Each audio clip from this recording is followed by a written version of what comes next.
Le 24 mars dernier, alors que la réforme des retraites portée par son gouvernement est rejetée par de nombreux Français, le ministre du Travail, Olivier Dussopt, a fait son coming out dans les colonnes du magazine Têtu. Même s'il indiquait que sa vie privée n'était ni un secret ni un sujet, il reconnaissait que le fait d'être homosexuel n'est jamais neutre, mais on a le droit de défendre des causes, de militer, de participer au débat sans faire de sa situation personnelle un élément politique en soi. Auprès de nos confrères, il déplorait aussi les nombreuses remarques homophobes reçues dernièrement. Il y a plus de 2 ans, un autre macroniste, à savoir Clément Beaune, avait confié, lors d'une interview au magazine Têtu qu'il était homosexuel. Le ministre délégué chargé des Transports avait alors déclaré, en toute transparence, les coups, la violence, le rejet, ça existe en 2020.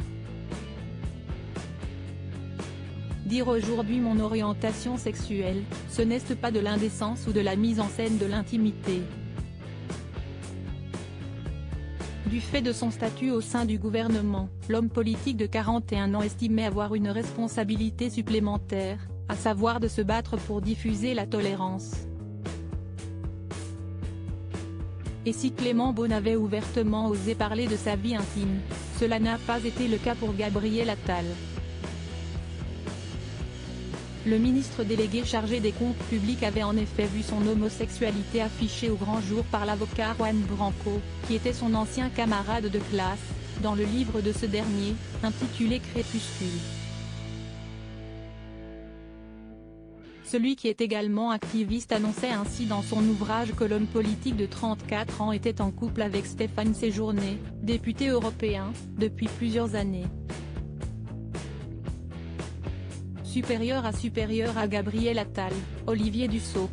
Ces politiques ont parlé de leur homosexualité, une orientation sexuelle assumée, mais pas revendiquée. Interviewé par Closer en août 2019, Gabriel Attal assurait, en toute sérénité, que cela ne l'a pas empêché de dormir. Quand on était au collège, il animait déjà un Skyblog où il m'insultait. Je le laisse à sa fixette et à ses mythos, avait-il alors affirmé. Néanmoins, cette révélation sur son orientation sexuelle a eu des répercussions sur son quotidien. Si est-il vrai que les réseaux sociaux sont souvent un tombeau d'attaques anonymes. J'y reçois des insultes, notamment homophobes, chaque jour, avait déclaré Gabriel Attal, avant de préciser qu'il s'était habitué à cette violence, mais que c'était plus dur pour sa famille, à savoir sa maman et son petit frère de 10 ans. Même s'il assumait totalement son orientation sexuelle, l'homme politique n'était pas du tout prêt à poser avec son amoureux pour la presse People. Il estimait notamment pouvoir vivre sa vie comme il l'entendait, sans le revendiquer. Article écrit en collaboration avec 6 médias Crédit Photo, Gilles Rollpool.